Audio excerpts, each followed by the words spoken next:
Ho, ho, ho. That movie dork here ready to blast a machine gun of trivia about the action-packed Christmas movie, Die Hard. Release date, July 22nd, 1988. Budget, $28 million in bearer bonds. Tech specs. Shot on the Panavision Panaflex Gold, utilizing the Image 300 for slow motion shots, going anamorphic with Panavision C and E series lenses, as well as Ultra Speed Goldens and Cooke Veritals, burnt onto Eastman Color 400T 5295 35mm film. Hell yeah. Clint Eastwood owned the rights to the 1979 Roderick Thorpe novel Nothing Lasts Forever, which is the basis for the film's premise, and he planned to star in a film version of it in the early 1980s. This is Alan Rickman's film debut. He was offered the role when producer Joel Silver and director John McTiernan saw his performance in the play Dangerous Liaisons, and they knew that they had their Hans. But Alan almost turned it down, as he didn't want his first role to be a villain in an action movie, and his concerns were correct, as it typecast him as a villain for much of his career. And this is the first big dramatic role for Bruce Willis, who at the time was known best for his comedic part on Moonlighting, which created confusion in the audiences of the trailers for this movie, thinking it was a comedy. So the studio removed Bruce's face from the poster to alleviate any further confusion, but once the movie started making dough, they threw his face back on it. Hell yeah. Only a few of the actors playing German terrorists are actually German. They were all cast for their imposing appearances rather than their nationality. 9 of the 12 were over 6 feet tall. The costume department worked up 17 different versions of John's undershirt, based on the state of degradation required for each scene.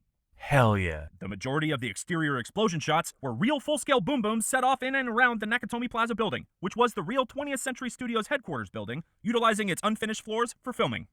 20th Century Fox charged themselves rent for the building, on their own production. The office interiors were designed to emulate Falling Water, a house designed by legendary architect Frank Lloyd Wright.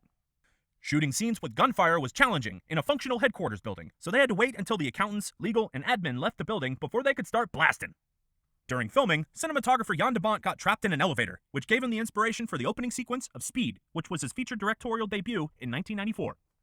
When Ronald Reagan finally retired from politics in 1989, he rented the building's top floor to use as his offices, and during the sweep, the Secret Service found leftover bullet casings from the production.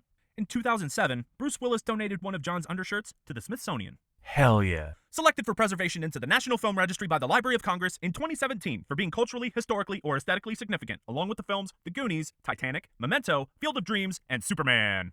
Final bag! $85 million in revenue for the first flick, setting up the foundation for a $1.4 billion franchise with 4 sequels, turning both Bruce Willis and Alan Rickman into high-dollar stars for the duration of their acting careers. Sending love to Bruce Willis, who stepped away from acting in 2022 after being diagnosed with aphasia, and Alan passed away in 2016 from terminal cancer at the age of 69. Rest well, Bruce, and rest in peace, Alan. Thank you both for all of the wonderful performances. Thanks for watching this incredibly dorky video about the action film Die Hard. Share your favorite quotes, moments, and your favorite movies. I'm all ears, cowboy. Share this if you dig it, and please check out some of my other videos if you haven't already. I'm kinda dorky with it. Until next time, friends, when I go and shoot my f***ing eye out.